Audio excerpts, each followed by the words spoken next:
Entering the atmosphere in T minus 10, 9, 8, 7, 6, 5, 4, 3, 2, 1.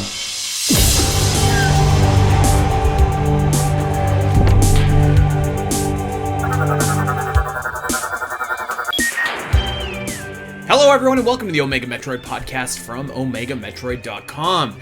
My name is Andy Spiteri and I am joined by... absolutely no one. That's right. It is solo Spiteri time this week. Doom is moving this week, so he's unavailable. Dak, he's in France. He's unavailable. And I was thinking to myself, you know, I could bust open the Patreon vault, and we could release some never-before-seen content to everybody listening. But I actually thought to myself, you know what? I think that we have a cool show idea here, and I think that we should just do, or I should just do a solo Spiteri show. So here I am. I am going to be doing my best in this show, and I think it's going to be a meaty one, actually. So if I have to pause and breathe, get some air, take some water, take it easy on me, okay? But I also do think that hey, when the odds are against us, that's when we do our best work here at Omega Metroid. So we are going to get right into things here today, and we're going to start with kind of a bitter topic, I guess you could say, and we're going to be looking back today at Metroid Prime 4 before we can look ahead to Metroid Prime 5. You know, Doom and I kind of talked a little bit on the show last week, just about like how it's a little bit tough to almost talk about Metroid Prime 4 sometimes, and we talked about it at length for multiple months after the game released, and it's just tough, and I like said on the Zelda cast on the weekend, and I'm really sorry for everybody that I guess really loves this game, but me personally, like I thought that Metroid Prime 4 may have been my biggest gaming disappointment like ever, and I don't say that lightly. I'm legitimately trying to think of other games that came out and just really I guess disappointed me in the same way that Metroid Prime 4 did, and it's tough. Like I can't think of any really off the top of my head that I had the same level of anticipation for, that just failed to meet those expectations. So like, to be clear, like Metroid Prime 4, I'm not saying it's the worst game that's ever come out. It's a fun game. There's a lot of fun parts about that game. But it wasn't what I wanted from Metroid Prime 4. And so I said that on the Zelda cast this weekend, that it was maybe the most disappointing game that that I can remember, and I guess I wanted to explore that here today. We've really been trying to be positive and be future focused here, talking about what we want from Metroid 6, what we want from Smash Bros. 6, and of course, naturally, next on the docket is going to be, what do we want from Metroid Prime 5? And I thought that before we could get to that episode, we needed to look back and kind of evaluate what we got in Metroid Prime 4, because you know, over the course of the Omega Metroid podcast, which is, I mean, it's 6 years old now at this point, you know, we've talked a lot about some of the different things that we want, some of the different things that we're looking for, and you know, unfortunately, we didn't get a lot of those wants. We didn't get a lot of those things that we had on our list. And I'm going to encourage everybody to go actually check out some episodes from the vault, because there were 3 separate shows that we did over the course of Omega, and and we compiled a list of what we wanted to see from Metroid Prime 4. And so some of them were ones that were unanimous. Some of them were things that Dak wanted, that Doom wanted, that I wanted. So I'm going to encourage everybody to go and check those episodes out. And if you're curious, actually the second episode of the podcast that we ever did was titled "What Do We Want from Metroid Prime 4?" And really, you could say that this was honestly the first episode of the Omega Metroid podcast, because episode number 1 was kind of Dak and I just, telling our Metroid story, talking a little bit about ourselves, letting people know what we're about, some of our favorite Metroid titles, etc., etc. Whereas, in episode number 2, that was when we really got into it and started to discuss what we wanted to see from the series. We revisited this topic in episode number 29, which is quite a few years old now, September 22nd of 2020. And of course, we then revisited this episode in 202. So 200 episodes later, we revisited for the third and final time what do we want from Metroid Prime 4. And this one was specifically regarding mechanics and accessibility. So there's a big list here that we put together, and some of them were more realistic than other options. I think that's fair to say. So we're going to go through this list, and I want to shout out one of our great Discord members, Stalord the Great, who actually, funny enough, we did a Q&A on the ZeldaCast, and the captions said that he was Style Lord the Great. So not a bad name, but Stalord the Great put together a list. He went back and actually listened to episode 2, to episode 202, and to episode 29 as well. So he was gracious enough to put together this list that we are going to be using here. And I guess let's just get right into it here, because it's a fairly exhaustive list. I want to say there's probably about 30 or so things that we jotted down that we wanted to see in Metroid Prime 4. So let's get this out of the way. Let's go through and let's do kind of a post-mortem on what we wanted the game to have and what the game ended up having. And hey, you know what? There definitely were some things that were on this list, and that made it into the game. So I don't want it to be doom and gloom here. No pun intended to our pal Doom. But let's get going here, and let's start off. This was a big one that was kind of like consistent across most of the episodes, and this was one that was proposed by myself, by Doom, and by Dak. And that was Sylix plays a major role in the game's story. And then to Dak specifically, Dak said, but doesn't return in any future titles. So, I mean, obviously we don't know about future titles. I would actually say, like, I would, before Metroid Prime 4 came out, and we're going to do this in reverse. Before Metroid Prime 4 came out, I would have said that's crazy. And I think I did say that's crazy not to kind of have Sylix as a recurring character. I was kind of thinking like the Dark Samus arc from at least Primes 2 and 3 might make sense for Sylix.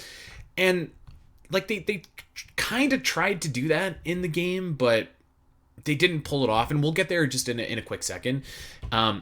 I would like to see Sylix come back. I think that, Nintendo has invested a lot in this character, and it would be a shame to just see that kind of go away because the story kind of missed the mark. So I do hope that Sylix gets a chance to redeem himself. You know what? What we wanted from Metroid Prime 4 was for Sylix to play a major role in the game's story. Being charitable, I would say this is debatable if this happened or not. So Sylix was certainly the instigator in the plot. So the inciting incident was Sylix showing up, looking for the artifact, shooting at Samus. Samus, of course, dodges in that incredible cutscene, and the artifact whisks everyone away to the planet Vuros. From there, though, I would really say it's debatable if Silex played a major part in the game's story. Sure, Silex was an adversary that you encountered over the course of the game, and I'm also using that very loosely for obvious reasons. For the first two times that you fight Silex, they don't go the way that maybe you're thinking they will. But like the impact that Silex has on the story, like, I mean, I don't know. I don't know if I can say that he played a major role. Like, he just kind of sat in his recovery pod for most of the game. Yes, he kind of did have that incident at the end where Silex did, spoilers, skip ahead if you don't want to hear the ending spoilers for the game, but so Silex did, of course, detonate the master teleporter or transporter, whatever it was called, and presumably your comrades didn't make it through that. So I don't know, like, is that a major impact on the game's story? Maybe, but I think we could perhaps all agree that the game's story wasn't what we were looking for from this game. Like, I think that we were, or I'll speak for myself. I was expecting a story that was centered around maybe Silex's backstory, relationship with Samus, relationship with the Galactic Federation, and frankly, like, Silex raising the baby Metroid, or not the baby Metroids, but the fusion Metroids that are in the game, and that would totally went like undeveloped in the course of the game here. I think, and I guess if you want to be charitable, you can say that the cutscene showing some of Silex's backstory was included, albeit as a either an unlockable that didn't notify you that it unlocked and it was just in your extras gallery, or through amiibo. Either way, I would say that this is a not happened. I would say that this is a thumbs down if I'm going to say either thumbs up or thumbs down on if this happened or not. You could maybe argue that the story, like, just wasn't... Maybe it was the wrong story for this, and like, this is as involved as Silex was going to be, given that this was the story that the game was trying to tell. But either way, I think that's a thumbs down. The story the game was trying to tell, I don't think that's what a lot of fans wanted. And I think, like, after so many years, like 18 years after you first teased Silex chasing Samus in Metroid Prime 3, the Federation Force teaser, and frankly, like, Metroid Prime 4's marketing, I think that fans deserved a lot more out of Silex in this game. And we talked about it a couple months ago, like, the cardinal sin of Metroid Prime 4 is, like, Silex is deeply uncool right now, and that's why I do want to see him return for a future title, because I think that you can rehab Silex, but I also do think, like, at this point, it's not unfathomable to me to imagine that Silex just isn't coming back, and it might be even better just in Prime 5 to start completely fresh. I could totally listen to that argument, and I think that if you would have said that to me at this time last year, I would have thought you were crazy. So I'm going to give that a thumbs down. Next on the list was an immersive but not an open world, and this was won by Doom and Dak. You know, again, you can be charitable on this and say, well, you know what, there is an immersive world. Fury Green is a great area. There's parts of the Great Mines, which I think were awesome. So the world itself, like, you can immerse yourself into, and I guess obviously the big elephant in the room here is Soul Valley. I'm in the minority. Like, I actually don't mind Soul Valley, but I would say the vast majority of people weren't necessarily as high on it as I was, and for me, even, I'm not going to say I was high on it. I thought it was good, but I'm not going to say it's one of the top Metroid areas. But I think for the kind of vibe that it was trying to convey, hey, I don't mind it at all. I don't know how immersive I necessarily would say the world was, I guess. And this is really subjective. Like, you know what? One man's some immersive world. That's what I was trying to say. I was trying to say submersive. That's not right.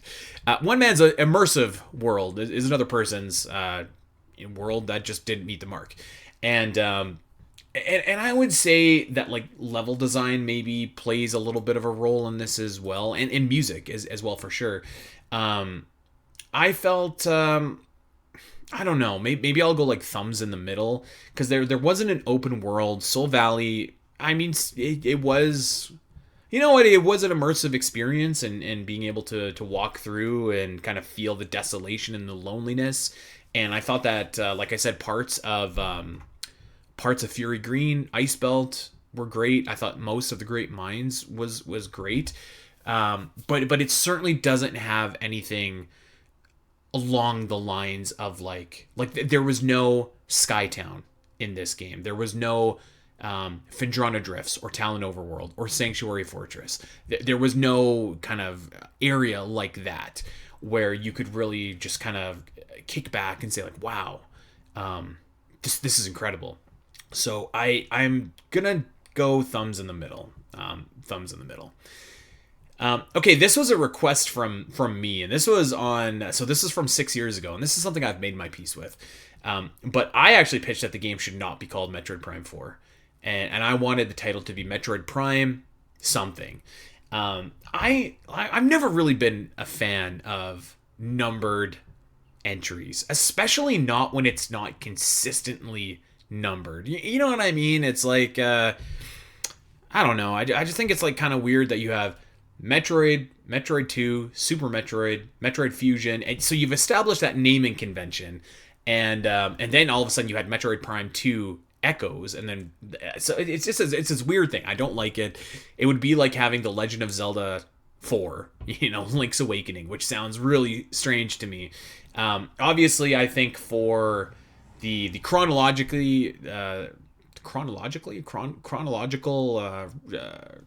respect of the series, they went with the naming convention of Metroid Prime 4, which is really funny because this game has nothing to do with any other Metroid Prime games except for maybe the inclusion of Silex, as we talked about.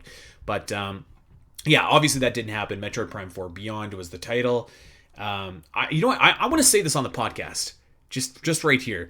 I pitched a name for Metroid Prime 5. I was like, Metroid Prime 5 Evolution. Watch it happen. So I'm putting that out into the world right here, so that someone can go and fact check me if this game is announced and called Metroid Prime 5 Evolution. But yeah, obviously this didn't happen, and you would probably have a lot of people saying that this was a good thing that this didn't happen. Okay, next thing was from Doom, and this was he was looking for less reliance on doors, and I'm gonna say that did not happen. And I think the intention was, so obviously we know that doors are kind of like your lock and key system. Most Metroidvanias have that lock and key system. And you know what, Soul Valley was definitely a step in the right direction there. But I mean, like, certainly, like, this was your traditional Metroid Prime game where you have your super missile locks, your grapple, lasso locks. You have all those kind of locks on your door. So this one did not happen. Moving on, this one is from Doom as well. I think I also said this at some point as well, but maybe I'm misremembering. A boss rush mode similar to that of Metroid Dread did not happen. I'm not gonna like completely rule out the possibility that this could happen. Although I think it's pretty safe to say that this is not going to happen. At the time of recording, we're about 6 months removed from the release of Metroid Prime 4. And I think it's apparent that this game is really not going to be getting any updates, DLC, anything like that. We talked a couple weeks ago and we asked, just given the sales numbers for the game, which could be, they're somewhere in between 1 million and 1.9 million copies sold. They're somewhere in that range because neither version, Switch 1 or Switch 2, has sold 1 million copies yet. We know that. I think just given the reception to the game and the response both critically and with sales, I have a hard time thinking that there's going to be any kind of updates like this. And I don't know if like I would want a boss rush mode for this game. And to be honest with you, I don't know if I'd want a boss rush mode for any Metroid Prime game. Like those bosses, I feel like are just these big spectacle set pieces, and I do feel like they kind of lose their power back to back to back to back. Where I think it works a lot better for 2D Metroid, because those bosses are typically more of like a sprint to get to the finale, right? Like there's not a lot of them that have like really like intricate set pieces or anything like that. Like I think it works really well for Dread. I don't know if it would have worked really well for this game. But yeah, you know what? Just including it for the people that would have found value in it or liked it, I think could have been something that happened, but we did not do that. All right, so bigger, more difficult enemies and overworld bosses. Ooh, so this is from Dak. You know what? I mean, by letter of the law, you did have, well, you had overworld boss, so just one. I'm going to say overworld bosses did not happen. Most bosses are fairly contained and set pieces, and even the one overworld boss that did happen, it's more accurate to say that there was a boss fight that happened to take place in the quote-unquote overworld, rather than there were bosses in the overworld. When I think of bosses in the overworld, like I'm almost thinking of like I don't know, like the Gleeoks in Tears of the Kingdom or something like that. So I'm not going to say that happened. Bigger, more difficult enemies. I don't know about bigger. You got a lot of Grievers. They're about Samus' size. Don't know that I would say they were more difficult. I would say that the Cybots could be difficult, and not necessarily difficult in that they were hard to destroy, but just that they took forever to destroy. So yeah, that is I'm gonna be charitable and say like maybe we kind of got that, but I mean really this is a thumbs down. Another one that we just frankly didn't get on our list. So unfortunately right now, of all the things that we've listed, there really isn't anything that I'm marking down as like, yeah, we got this in the game. So let's keep going, and we'll see if there is anything that we can really highlight that did happen in the game. So this next one was from me, and I believe that this is in episode 2, so before Metroid Dread was announced and came out, which is good context because this makes sense why this didn't happen, but I wanted an awesome 3D Kraid fight. I still want that, actually. I think that would be so incredibly sick. However, Metroid Prime 4 probably wasn't the game to do that, just obviously because the Kraid fight had just happened in Metroid Dread. So this is something that didn't happen, but I think that we can all understand why it didn't happen. And yeah, you know what? Maybe when we're teeing this back up for Metroid Prime 5, this is one thing that we can look at and say like, you know what? It's been God knows however many years since Metroid Prime or since Metroid Dread came out. Let's get this 3D Kraid fight going. Okay, this next one is from all three of us, and this was one I remember I really, really wanted in the game, and that was the inclusion of the Speed Booster, the Shine Spark, and the Screw Attack in Metroid Prime 4. And, unfortunately, we went 0 for 3 for all of these attacks. I'm willing to be like a bit gracious here and say like we didn't get the Speed Booster. No, we did get Viola, which I think nobody was expecting. And you could almost say that was a Speed Booster replacement, but at the end of the day, it's really not. You could only use it in the one area that you had it. This was just a no. I was really hoping that this would be the game that kind of like unlocked how to do speed boosting and shine sparking, and frankly the screw attack too, which I don't think was done very well in Metroid Prime 2 or 3. But it didn't happen. It didn't happen. So that's another one that unfortunately is taking an L. All right, so the next thing that we wanted for Metroid Prime 4 was a large selection of control options, aka the ability to turn off things like motion controls or hints. So this was from Dak, and you know what? We're gonna be gracious, and we're gonna say that this did happen for the control aspect. Anyways, you had a large selection of controls. You had mouse controls. You had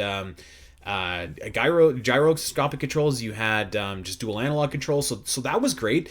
I think that what kind of brings this down a little bit is the hint part of the equation, which I think, as we all know, and anyone that has played Metroid Prime 4 knows, is that you cannot turn those hints off. I thought that would be patched immediately, and Nintendo, I don't know. It just feels like they've given up on this game, to be honest with you, because like this is something that they could and should have done. Because I know that we're all sick of hearing Big Mac Miles McKenzie tell us, "Hey, have you checked out Ice Belt? There might be an item there that you need to progress. Hey, have you like? We get it, dude. We get it." So I'm going to be charitable, and I'm going to say that this did happen for the control options. It did not happen for the hints. And the fact that they didn't patch that is honestly crazy to me, because that would have been so easy to do and honestly made the game much more, I think, enjoyable, particularly in the final stretch where you're in Soul Valley, grinding out either green crystals or just like doing whatever, right? Like, you got a little bit too much of Miles for my liking and a lot of people's liking. So that's a no. Okay. Well, you know what? This technically did happen as well. So this one was from me, and my request here was I wanted Metroid Prime 4 to take place on a singular planet, no world hopping like in Prime 3. And I said that at the time just because I was kind of like reminiscing about Metroid Prime, like the original, and just like how just like a part of the, like how much of a character Talon 4 felt like, or even like Planet Zebes feels like a character, and you can kind of go on, and I think that like Metroid Prime 3 has that a little bit, but I just wanted it to take place on a single planet. Now, be careful what you wish for, because the planet that the game took place on, I wish it wouldn't have. In hindsight, I wish that we would have planet hopped all over the place. I felt that in the lead up to the game, the marketing really presented Vuros as this mysterious planet that seemed like it was going to play a big role in the game. Like, it wasn't a planet that was in any galactic charting systems. It wasn't a planet that really was known about. You had to go through space and time to get there. So like, was this another dimension? Was it another, like, was this a different version of a planet that we actually already know of? Lots of possibilities there. And you know what? Vuros was like just any old planet. It could have been any planet. And it had the same binomes as you would expect in a Metroid game. And yeah, that was it. That was Vuros. It was just kind of like it was almost like the joke where you talk about something generic and it's like, well, you just left your created character on default settings. That's almost how I felt about the planet Vuros, and that's another reason I was disappointed in the story that we got coming out of Metroid Prime 4. Okay, so this one was spearheaded by Dak, this next one, and to no one's surprise, he wanted this, and I wanted this as well. And this did not happen, and that was Ridley's return in Metroid Prime 4.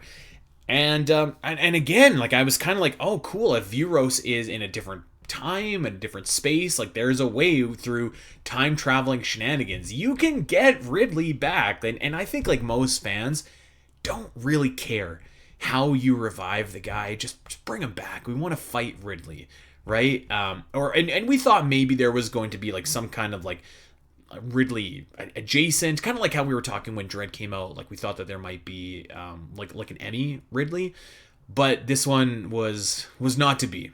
to be. So unfortunately did not happen, as did the next one that I pitched. I believe I pitched this on episode 2, if not then on episode 29, so very early.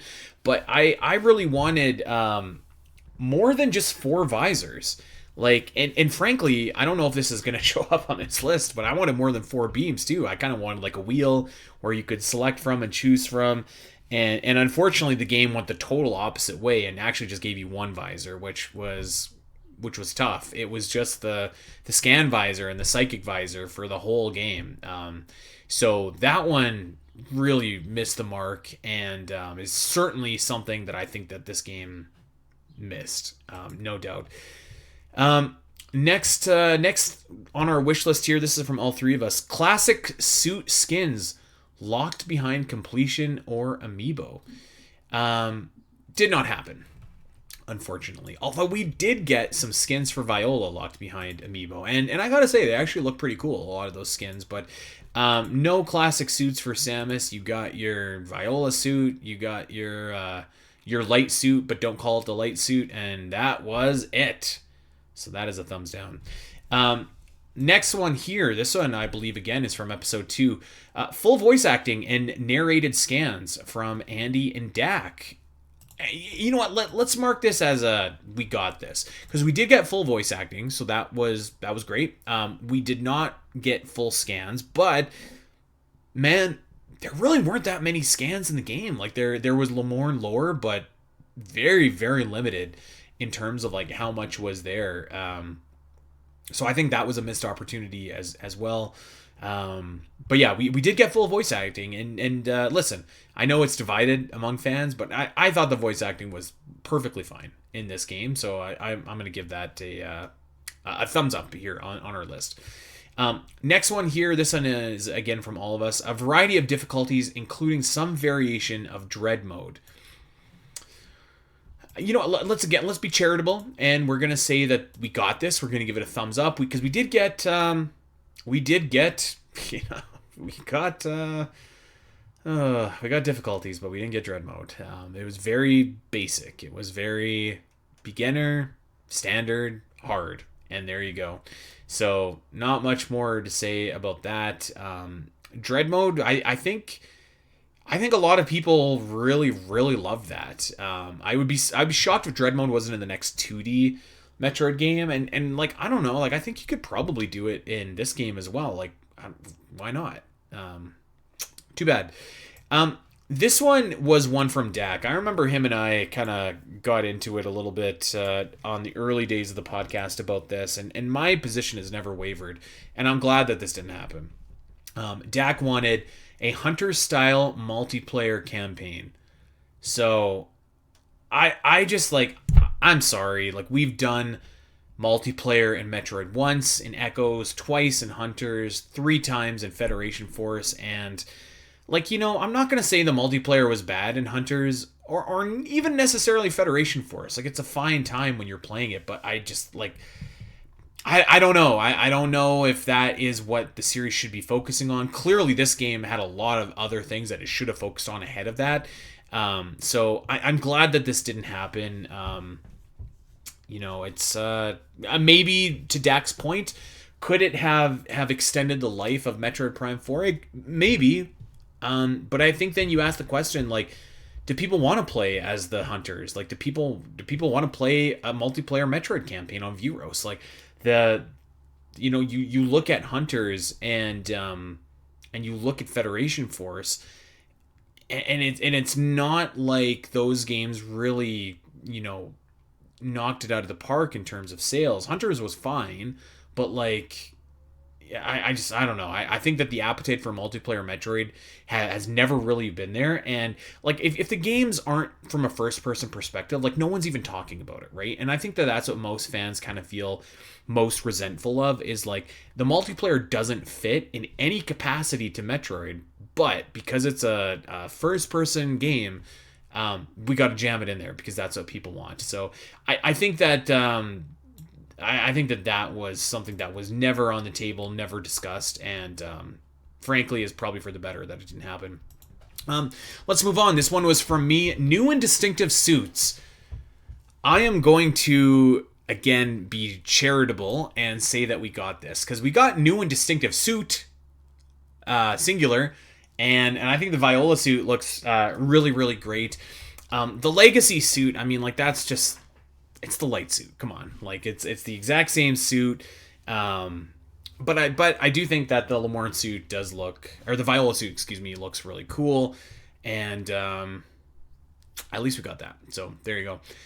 Next one is from Dak here, and this is the side effects of the disappearance of Phazon and Samus's corruption are shown in this game, and so we did not get that. I do think that would have been cool actually, but we definitely didn't get that, and the reason, as we would find out, is because this game takes place a long time after Metroid Prime 3 has ended, so we've had a lot of time to detox here. Okay, no more side effects needed. Maybe we'll get side effects of the green energy. Who knows what that could be? So we'll see. But no side effects of Phazon in Metroid Prime 4. Next up was from Doom, and this was other M-style finishing moves, and that also did not happen. I would more so compare that to like Doom 2016 or Doom Eternal, like the way that you can kind of like get enemies into the melee stance, or like they're stunned and then you can melee them. I think that is something that we could have had, that we wanted and didn't necessarily come to fruition, as did this next one not come to fruition. Gunship combat and exploration, so that's a no. I will say, again, being charitable, I feel like I've used that word a lot, but you did get Viola, and you got some combat on Viola. It might be a be careful what you wish for kind of idea, because I don't think anyone was necessarily in love with the combat on Viola, but at least there was that. So there you go. It's something. Next one here, this was from myself and Doom, and this was real-time weather and lightning, and this is something that we didn't get either. Unfortunately, there was lightning in the game and certainly weather effects, but it was static. Like that would just kind of stay anytime you're in Volt Forge. That was going to be there. We were kind of thinking something like modern open world games where you just have that day and night cycle, weather cycle, like Breath of the Wild, basically. Next up was wall jumping, like in Other M. And unfortunately, we did not get that either. Tough go here. Tough go. That one, I don't know. Like, I thought that wall jumping was actually like pretty decent in Prime 2 and Prime 3. Like, yeah, I was shoehorned in there a little bit, but I still feel like it felt like kind of natural. So I am surprised, like, given the game reused so much else from the other Prime games, that they actually didn't go this direction. But again, not to be. The next one was from me, and I remember pitching this and being very excited with this possibility. And I knew that this was a long shot, but I think we can confirm now that it's definitely not going to happen. But I wanted DLC, or maybe even a part of the actual game, where you played a story mission as Sylix. I think that would have been really cool, and what better way to kind of make Sylix feel like a big player in the Metroid universe, rather than just kind of having him be kind of like a core playable character in your big fabled Metroid Prime 4 game. So I didn't necessarily think it'd be included in the base game, but I thought maybe there was a chance for DLC for that, but it certainly looks like that ship has sailed at this point. Maybe Metroid Prime 5. I don't know. Okay, all three of us wanted the return of the grapple lasso, and we got that. No ifs, ands, or buts. This came back, and yeah, you know what? It was used pretty consistently throughout the game. I gotta say, even so much into the final boss fight there, where you're lassoing dragons. So there you go. I do think that I have got my fill of the grapple lasso. That being said, like they could maybe try something a bit different with Metroid Prime 5, but to counter that, I will also say I really like how it was just a button in this game, rather than you kind of having to go along do the Wii motion gimmicks and all that kind of stuff. So yeah, cool Metroid Prime 4 to include that. This next one was from me, and I'll explain this a little bit, but I wanted a new and interesting hench villain, quote unquote hench villain. So my kind of thought here was that Silex was going to be like either in the Dark Samus from Metroid Prime 2 role, so we needed an Emperor Ing, or I thought that Silex would be like the final boss, and I'm gonna make another Zelda reference here, like kind of when you're playing Twilight Princess, and through most of the game you are thinking Zant is kind of the big bad ultimate bad guy here, but you get towards the end of the game and you find out that no, in fact it's Ganondorf kind of pulling the strings here. So I thought that it would be cool to kind of use this as a way to extend like Silex from Prime 4 maybe to Prime 5, maybe even to Prime 6 or beyond, no pun intended. But they didn't do that. They were like, here's a Silex bot. This is your hench villain, and that's what they decided to do. And I would even say we didn't even get a new and interesting hench villain, as in the Fusion Metroids. They totally just abandoned that. So tough go here. Okay, dual analog controls, all three, and that was one that was a slam dunk. I don't think that there was ever any chance that this wasn't going to happen, and luckily the developers at Retro delivered on the control option, so props to them for that. Next on our wish list here, this was again from all three of us, was an intricate side quest system. I thought this was such a sure thing. I really did. I was picturing like optional boss fights, optional bounties for you to hunt, optional areas maybe for you to go to. Like I was kind of picturing like a big game, like big in scope and big in ideas. And maybe that's my own fault. And maybe that's just kind of the casualty of Metroid Prime 4 and its development cycle and kind of the mystique that the game ended up building over, God, the like 8 years or whatever that we waited for it to come out. Maybe the game could have never reached the level that we thought that it was going to, but I am very disappointed that there wasn't any like optional stuff for us to really do here in the game. So this one did not happen. I guess if you really want to stretch the limits here, you can say like, well, there was a couple of shrines in Soul Valley for you to go to, and like, yeah, I guess that's true, but that's kind of just like saying, well, you can collect all the missiles and get the Wave Buster in Metroid Prime. It's not quite the same. It's not what any of us really thought of when we were thinking of side quests. So this was a thumbs down and a really disappointing thumbs down, I would say.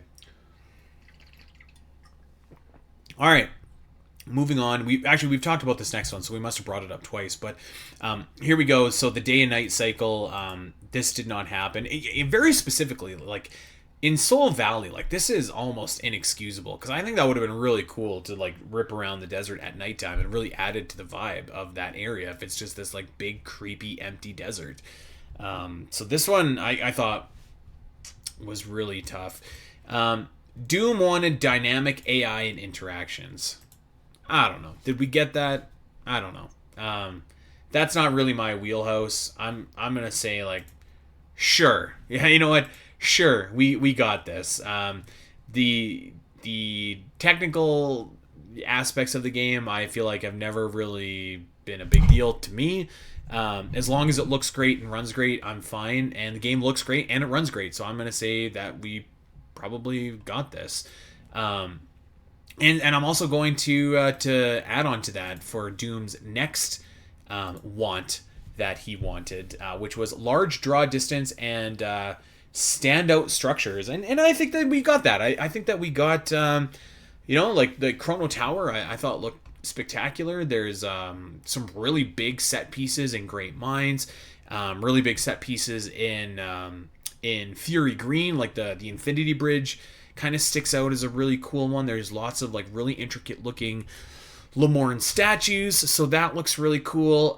So I'm gonna say that we got that, and Doom can correct me if I'm wrong. Let's go over. So the next couple ones are from me here. So let's go. The epic return of Chorizo in a 3D environment. Well, you know what? We did not get that, unfortunately. Because and little did I know at the time, 6 years ago in September of 2022, that this game really would have nothing to do at all with any kind of Chozo. So maybe this one could have been adjusted a little bit. But man, I would like to see a Chorizo fight in 3D. I think like Golden Chorizo from Super Metroid is like one of the most underrated fights in the whole series. I think I've said that before on this show. Would have been awesome. Maybe it can still happen, but this was certainly not the right game for that. Next thing on the wish list was also from me. New and awesome looking amiibo. So Silex, Kraid, Ridley, etc. I'm going to say yes to this. We got the Silex amiibo. That looked awesome. The Samus and Viola amiibo, I think, is one of the most incredible looking amiibo that there is. And even like Varisuit Samus with the psychic visor, her vision jewel, as we call it. I thought that was like a really nice looking amiibo. Like amiibos look so much better from when they came out. We were kind of talking about this on the Zelda cast, and we were talking about the Minoru amiibo coming out and just how expensive it is, and no doubt it is definitely expensive, but like also like look at the quality of amiibo from where we began to where we are now. Like the infamous Link P stick, I think is it's something that I don't think you would have happen anymore in modern amiibo times. So yeah, we definitely got the amiibo, and it looked really cool. Okay, here we go. This could only come from Dak, because only Dak would want this. And I did not go back and listen to these episodes, so maybe Style Lord will have to explain to us the exact context behind this, but here we go. Sick Mountain Dew-esque arm cannon customizations. This is from Dak. So we did not get this in the game. You can't just slap a Monster Energy sticker on your arm cannon. I'm shocked and appalled as well at that. But yes, this did not happen. The arm cannon does look great, though. It should be noted in the game. Even if your beams are kind of like, been there, seen that, done it, what's next? But hey, they look cool. Anyway, so did not get the Mountain Dew-esque arm cannon customization, though, unfortunately. Next one was from Doom, and I think that we both said that this was going to be a stretch, and I said this for Metroid 6, where I think it's going to be much more likely than it ever would have been in Metroid Prime 4, but Doom's wish was a randomizer mode unlocked through completion, which obviously did not happen. As we've said, the game is out, and it looks like that this game is what it is. So hey, maybe Metroid Prime, maybe Metroid Prime 5. There's something about me that says, though, like that this just works inherently better in a 2D setting. I'm not a speedrunner, and I'm not really a big randomizer. Like I don't have a big knowledge base about that, but like I feel like it would just work better in the 2D setting for now. Although, you know what, I will say, I played Ocarina of Time 3D randomizer, and it's pretty fun. So maybe it would have worked just fine. Okay. Well, here we go. This next one was from me and Dak, and I believe this was from episode 2, so back in like February of 2020. And we asked for a return to the basics of the Prime series. Nothing new or unheard of, while still being different from what came before. So I am going to say we got this, but it is a be careful what you wish for, because this kind of went like at the time, it had been so long since the last Metroid Prime game that you just kind of want to experience like that standard Metroid Prime feeling, the standard Metroid Prime gameplay. But I think what the developers ended up doing is like the pendulum shifted so far to one side where they made the game so basic, and I'm not necessarily saying basic in like a derogatory way, but like really, like there wasn't a whole lot of new stuff if you've never played or if you'd played Metroid Prime before. Viola aside, Viola was obviously the key difference there, but even that, like I just don't know if that was really utilized to its fullest potential. Yeah, I mean, we got it, but it certainly, you could certainly make the case that it was too basic, and that there wasn't enough innovation.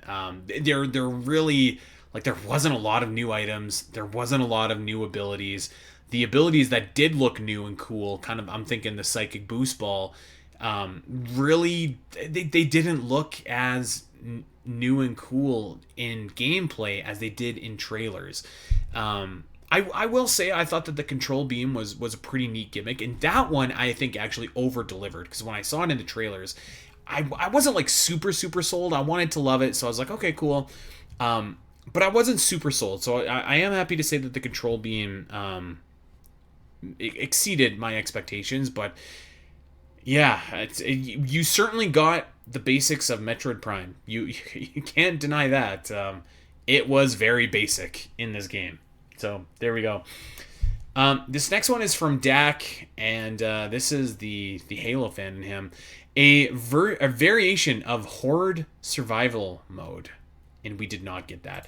When we started this, Dak was very convinced that Metroid Prime 4 should have multiplayer. And that kind of lessened over time to the point where he was saying, like, you know what? If it had multiplayer, it could have multiplayer, and that'd be really cool. But when we started, it's certainly, he was very hard on, like, we need to be pushing the multiplayer aspect in order to draw in more fans. And I've kind of shared my opinion on multiplayer in Metroid Prime 4. There is a discussion to be had. Maybe he's right. Like, maybe it would have gave this game to a different audience. I mean, we won't know, but I don't know. I don't think that those modes would have enticed me to continue playing this adventure on the planet Vuros. So I will just say that. Okay, this next one is from Doom, and I'm pretty sure that I also advocated for this as well. Show items on the map unlocked later in the game. And yeah, we're going to say that did in fact happen. And I'm going to say, like, I think that this game did it really well.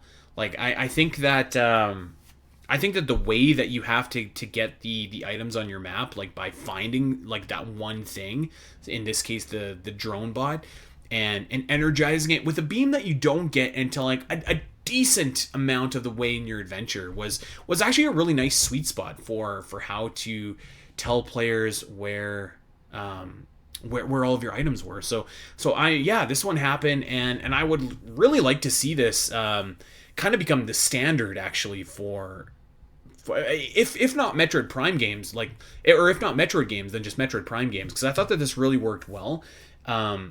I would be totally down to see this kind of actually in Metroid like 6 as well, where like I think the idea of like the circles on your map or the flashing area indicating that there's a power up is really cool, but I also kind of like that like maybe it's just something you buy in the game, and there's in-game currency that Samus acquires and spends it somewhere somehow, I don't know, but that this kind of shows you, like, oh yeah, by the way, for this area here, for Arteria, here's all of the hidden items that you haven't already got. I kind of like that idea a lot, so I really like the way that Metroid Prime 4 kind of did the items on the map. I thought that it worked really well. All right, let's move on to Doom's next one here. A decent list of collectibles and pre-order bonuses.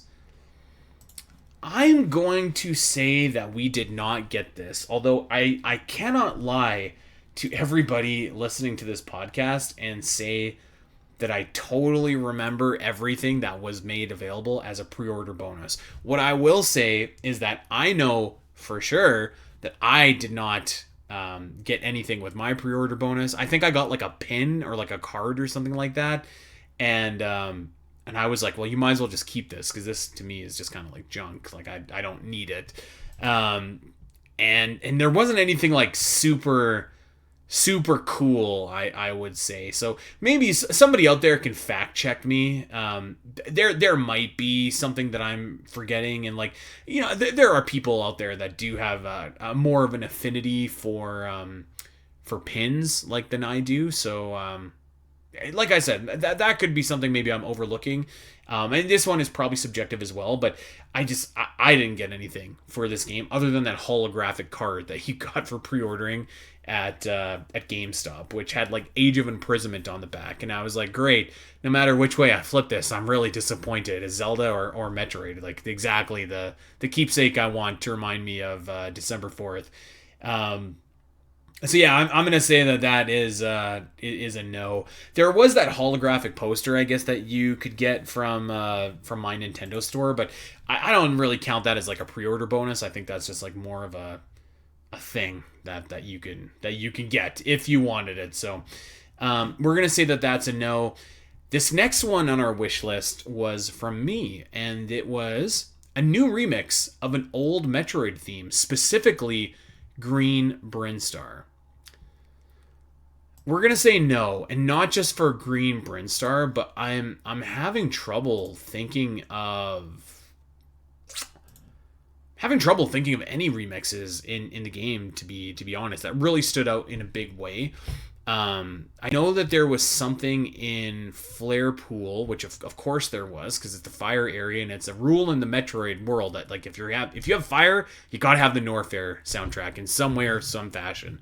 So I want to say it was like the lower Norfair theme, the ambiance there that played, but I nothing else off the top of my mind is coming is coming to me for any tracks that were remade, and Doom can maybe fact check me next week, and hopefully he's not pulling his hair out listening to this episode, but yeah, I'm gonna say that's a no as well. I thought that music was I thought it was okay in this game. I think that Fury Green definitely had the obviously the standout track. I think that like again, like I think where you want remixes of old music is in areas that could use like a little bit of a boost. You know what I mean is like maybe they're not the most exciting or engaging areas. Like my great example is I always go back to Gavarin in Metroid Dread. I've actually, and I'm pretty sure I made this prediction about Green Brinstar before Metroid Dread was announced. That is an area that definitely could have used specifically a Green Brinstar remix or any kind of remix, because I think the area is kind of like ho hum, but you know, like one of the first things that you hear that you remember is like, oh yeah, this is the area with a really cool, you know, remix of this song that I really like. So I thought that I thought that maybe I don't know, like Ice Belt could have used a good remix. I thought that Great Minds maybe could have done with a Phase on Minds remix or something like that, but ultimately that didn't really happen. So I guess we'll wait for Metroid Prime 5 for that. This next one was from Doom, and we kind of covered this already, so I'll be quick. A Dread style melee attack didn't happen, so sorry, Doom. The next one here is from Doom as well. In-game concept art unlocked similarly to in Prime 1. And we're going to say yes, that this did happen. There's a ton of in-game concept art, and you can see it all on OmegaMetroid.com. And you know what? You do unlock a lot of this through a couple of different ways. Completion of the game. Everyone's favorite, you get green energy crystals, and you can get the images there. So there's certainly like a lot that you can unlock, and a lot of videos as well, which I think is kind of cool. If you are just like, you know what, I have better things to do with my life than fill up my green energy meter to 200%, hey, I get you. And OmegaMetroid.com has all of the Metroid Prime 4 concept art. All right, so this must have been a duplicate as well. So waypoints on the map to mark items. We know that we did, in fact, get this, so that's great. Here we go. This one is from me, and I think I'm going to mark this down as we got this. So my ask was, a strong engine that can be used to make sequels quicker. I feel like they probably have this engine, and they should hopefully be able to build on it to pump out Metroid Prime 5, Metroid Prime 6 a little bit quicker than obviously how long it took to really make Metroid Prime 4, which had a legendary development and for all the wrong reasons. I mean, like, we'll see. Like, is it possible that they have this engine and can make a Metroid Prime 5 faster? Yeah, it is. Is it possible they have this engine and can make the game really fast, but they're just not going to because Metroid Prime 4 wasn't a smash hit? That's also possible. But I think I feel good saying, like, okay, we've got the engine. Hopefully you can reuse a lot of the same assets or repurpose them or something for Metroid Prime 5. So I'm going to mark that as a yes. But we'll see. Who knows? All right, so the next one, this is from all three of us. And I'm actually a little bit torn on what to put here. So the game has a sense of scale, similar to Breath of the Wild. I mean, I don't think anybody is saying that this game is anything like Breath of the Wild in terms of its scale, but obviously I don't think that was ever kind of in the cards. I think I'm going to say no, though, and I'll tell you guys why. Like, I remember when the first trailer came out in September 2025, and it showed off Soul Valley for the first time, the desert area. I believe that this also had the trailer where Samus was fighting the wolves in Icebelt, and I was like, oh, that's really cool. Like, there's the desert open area, there's the ice open area, fire open area. I think of like each area was kind of like open in the same sense that Soul Valley was, and put aside the fact, yes, Soul Valley didn't really have a lot going on in it, but let's just assume that maybe let's just assume that it's full of cool stuff to do, okay? But the sense of scale is the same as Soul Valley. I think that's what I would have used to mark this question as like a yes, this happened, but not really. Not really. I think actually, like, when I think of the areas of Metroid Prime 4, like, I think of, like, Fury Green, to me, is one that really stands out as, like, a really small area. Like, there's not a lot to it. Volt Forge feels bigger than it probably is just because of the verticality of all of the different towers. But like you go down, like, Icebelt is kind of like, it's not a massive area. Flare Pool, not a massive area. In fact, it's really just a straight line. It's a hallway. And Great Mines, I always talk about how much I like Great Mines, but it's not like it's this ginormous area that you have. So I'm gonna say no to this, unfortunately. Okay, so the next thing was from all three of us, and I wish I could get the context behind this. So Stallard might have to explain to me this one, but we wanted the ability to customize your experience. So I might mark this as a incomplete right now, because I don't know what that means. If it means the ability to customize your experience in terms of gameplay, then yeah, like, I think the game achieved that. Like, there was a lot of different control options. There was a lot of different, a lot of different ways that you could play the game. And I think mouse controls were a big one. In terms of, like, customizing the experience, as in, like you can kind of choose the path that you want to go in the game. That's kind of maybe what this read to me, was like, okay, like, can I go to Icebelt first and then Volt Forge? Can I do them in any order I want to? That clearly did not happen. And I mean, my God, should you have went to the wrong area, Miles is all over you. So, and like, as we talked about prior, you can't necessarily customize Samus in game. You can customize Viola, but like through amiibo unlocks. So this one, like, I don't know, like this one to me, I'm gonna say is like the only thumbs in the middle that I'm gonna give here. So I'm gonna mark it as a green. I've been marking did not get as blue and did get as red. So we have our first green here. Okay, this next one was from me, and I still feel strongly about this, and this did not happen. Metroid Prime 4 needs to launch day one for the Switch 2. As we all know, that did not happen. The Switch 2 was out for about 6 months before Metroid Prime 4 came out. I think that... and you know what? The game, I don't think it was ready. I don't think the game was ready for December 4th of 2025, to be perfectly honest. I think the game needed a lot more time in the oven, which is really a staggering thought given how long the development actually ended up being.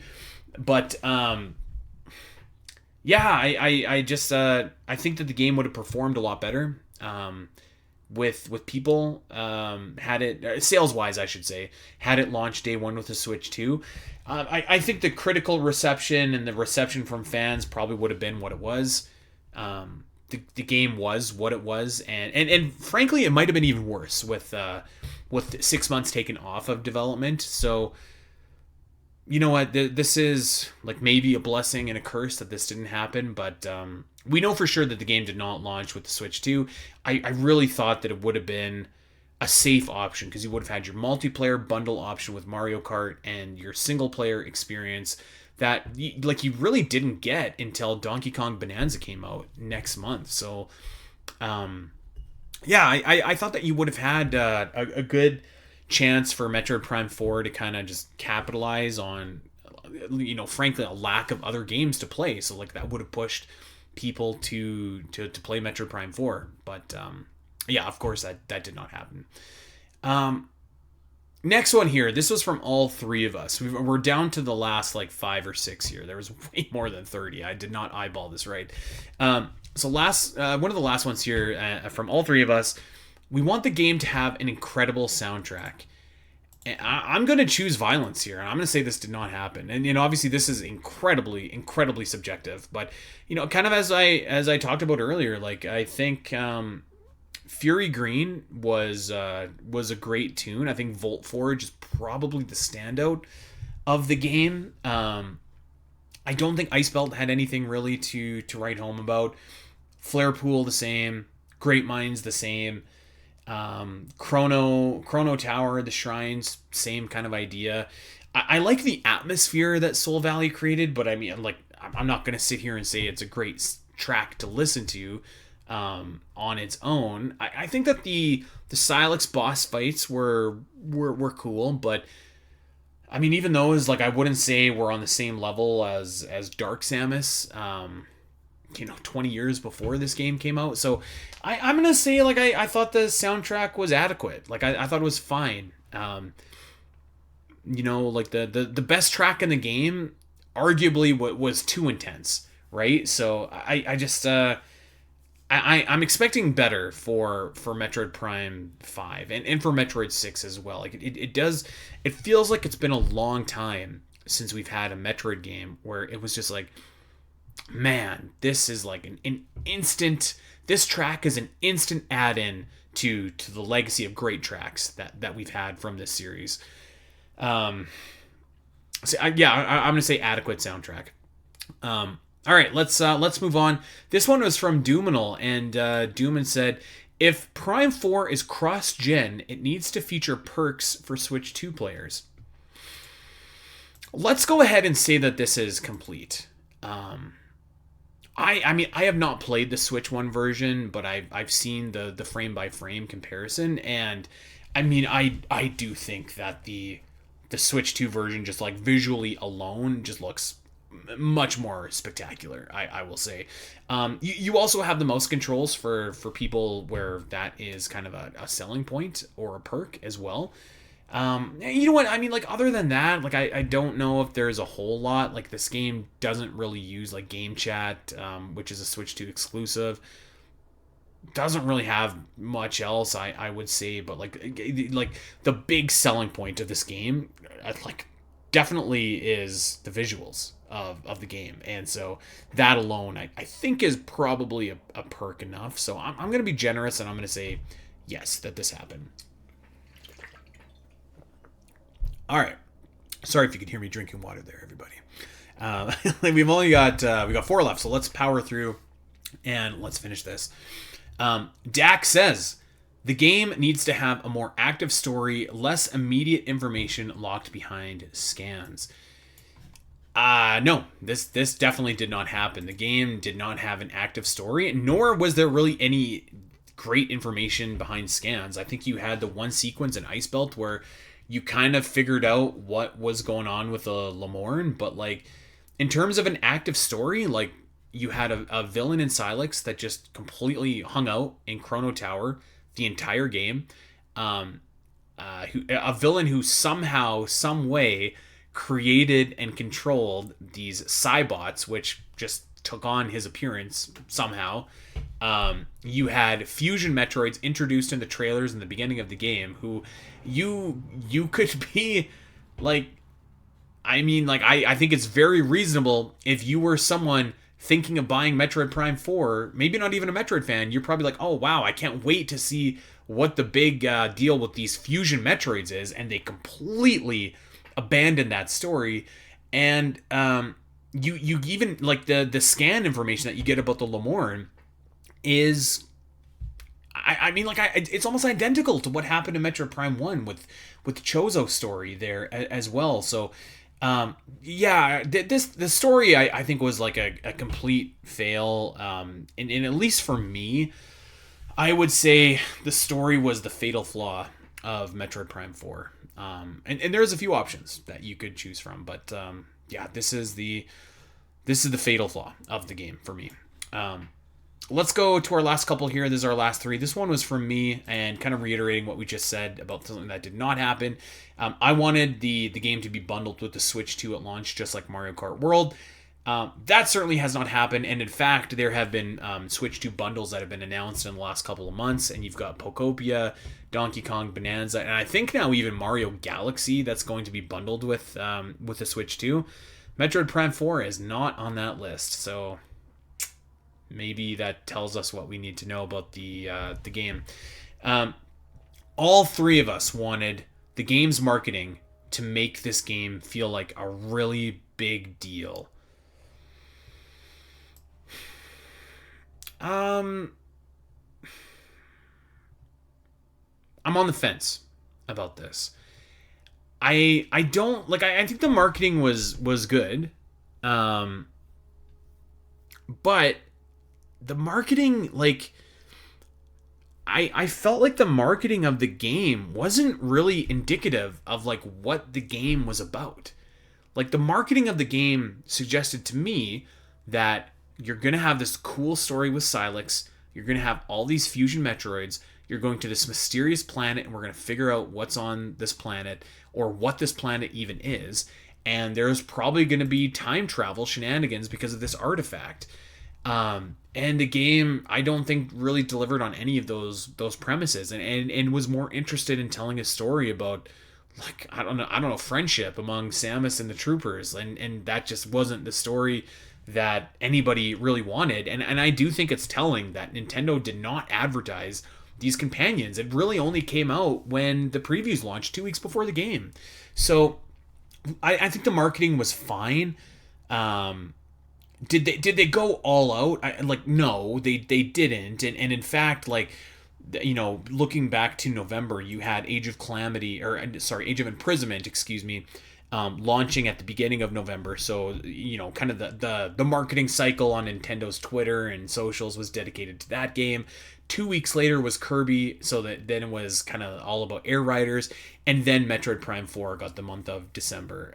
So like I think it was okay, but I think that the marketing strategy was misleading, and I think that it wasn't so great where you're just like, oh man, like this is really spectacular. Like I don't think there was, aside from the very first trailer, I don't think there was ever that big blow-away trailer that they had. I will say the presentation that they had, where you got to see some of the game footage, the Switch 2 presentation, was really impressive. So that's why I'm kind of giving it a little bit of grace. But I'm going to say no. I'm going to say no, that this did not happen. And our last one, this is all three of us that said this for our wish list. We want Metroid Prime 4, and we needed Metroid Prime 4 to be successful. Success can look like a lot of different things, and ultimately only Nintendo knows if this game was successful or if it was not successful. Um, it's hard sitting where I'm sitting right now, being a commentator on the Metroid community, the Metroid series, the Metroid Prime 4. It's hard for me to sit here and tell everybody that, like, I think this game was a success. I don't. I think that the game was certainly not a success critically. Like, I think it did okay critically. Um, there was some people that really liked it, and there were some people that didn't like it at all. And I think that you've just never really had that division in a mainline Metroid Prime game before. Yes, you had it in Federation Force. Yeah, you kind of had that in Hunters, but like, is that what we want our comparables to be? Is to those games right there? So I'm gonna say that the game wasn't successful that way.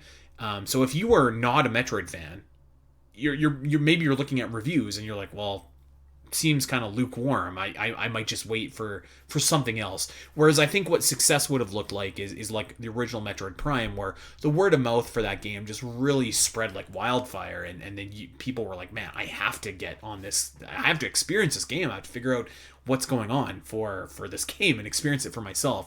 So I don't think it was a success that way. It certainly was not a success among Metroid fans. That is, I think, evident.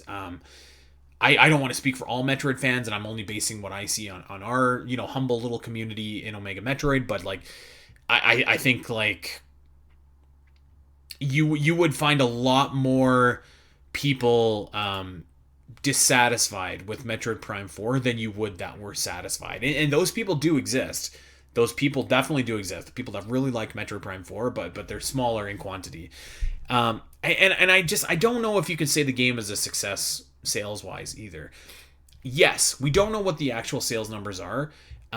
They could be 1.9 million, but I guess what I want to say is, like, is 1.9 million a success given everything, given the history of this game, the development of this game, and just like kind of seeing where other Metroid games have been trending. Like you saw Metroid Prime remastered at like the like 1.5 million or something like that kind of units sold. You saw Metroid Dread experience a great success, 3 million plus units. Like, Metroid is and like I would say almost every Nintendo series on the Switch that had a game release on the Switch kind of experienced like a rising of the tide a little bit, where like most of those series had their most successful entries, Metroid included. So is it successful 1.9 million? I don't know. I guess like it's not a bomb, but like I don't know if I would say like that's the big success that I want. Like I think that you can and probably should say like this game, given that it was a dual release and given that there's 100 million Switches out there and 20 million Switch 2s, like I think that you can probably say like, like, should this game have cracked 3 million and been in contention with Metroid Dread for best selling in the series? Like, yeah, I think if all things had went right, you could definitely have seen that outcome. But that didn't happen, and I think that that all kind of bleeds into each other. And of course, like, I'm being generous here and saying maybe it's at 1.9. It could very well be at 1 million even, and I think like at that point, like you just have to call it a day and say like, this was not a success. This was a swing and a miss, and try again. Now the good thing is that I do think that Metroid Prime, more than a lot of other Nintendo series, really, like, I feel like the sales of those games really correlate to the quality of those games. So I do feel good if we were to get Metroid Prime 5, and let's just pretend that game is awesome, everything we want it to be. I do think that you would see an uptake in the amount of units sold, but I mean, who knows, right? All I can say right now is that looking at Metroid Prime 4, from where I'm sitting, I would say, yeah, I would say it was not a success. I would say, me personally, like I think we called it a flop a couple weeks ago, and some people push back against that. And you know what? They could be right. Like, we don't know what the targets were. We're not Nintendo. We don't have their board or their projections or like whatever. But certainly, like, just using critical thinking and looking at the situation, it's hard to say Metroid Prime 4 was a success. Like, I saw a world where Metroid Prime 4 was supported with more content, with more updates, and clearly I think the team has just been like, we got what we what we could get out of this, let's move on.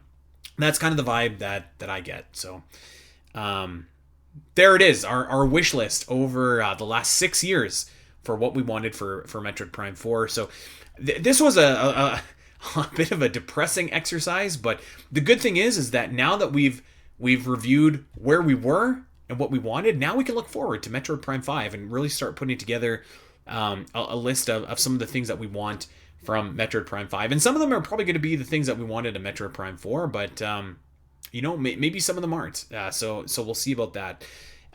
So I do want to thank once again Stalord for going back and listening to all these episodes and curating this list for us and putting it all together. I do appreciate that. So thank you, my friend.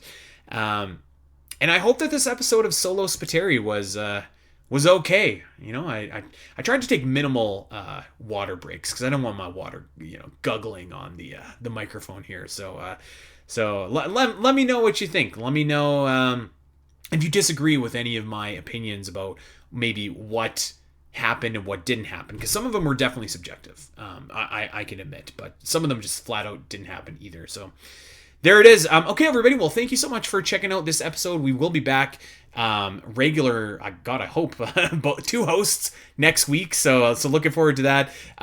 Give us a follow wherever you are over on social. I am at Spiteri316, and you can check us out at Omega Metroid on Blue Sky as well. OmegaMetroid.com has you covered for all the latest Metroid news. We've got Metroid guides, maps, walkthroughs. We got so much stuff over there if you are a Metroid fan. Tons of cool stuff for you to sink your teeth into. So go and give us a whirl over at OmegaMetroid.com. We have a Patreon. If you can't get enough of your Omega Metroid content there, by God, if you need more, Patreon.com/SPNet has the Great Metroid Area Ranking, a 2-year odyssey where we ranked every single area in the Metroid series. It has Gooey Plays Metroid. We just wrapped up Season 2, so we've got Gooey Plays Metroid 1 and Metroid 2 up on Patreon, plus ROM hack reviews. And if you really like my stuff, there's a Zelda wing where you can get bonus Zelda shows. There is a Lord of the Rings wing where Middle Earth the podcast exists. There's tons of stuff about like wrestling, music, the Zelda cartoon, lots and lots and lots of good stuff over on patreon.com/SPNet. And of course, we want to encourage you to go and check us out wherever you get your podcasts. Like, subscribe, recommend, rate, review. All of that stuff is awesome and helps the podcast get over to people that otherwise may not have seen it. So please go ahead and do that. And hey, you know what? Check out our YouTube page as well. If you want to see just me this week, listen, I can understand why you might want to skip this week, but usually it's me and Doom, and sometimes we've got guests. Every now and then Dak pops in. So go and check us out over on YouTube as well at Omega Metroid, and we have walkthroughs for some of our games up there as well, with more in the pipe as well. That's going to do it for us, my friends. See you back here next week. Hope that everybody has a great week, and until then, ciao.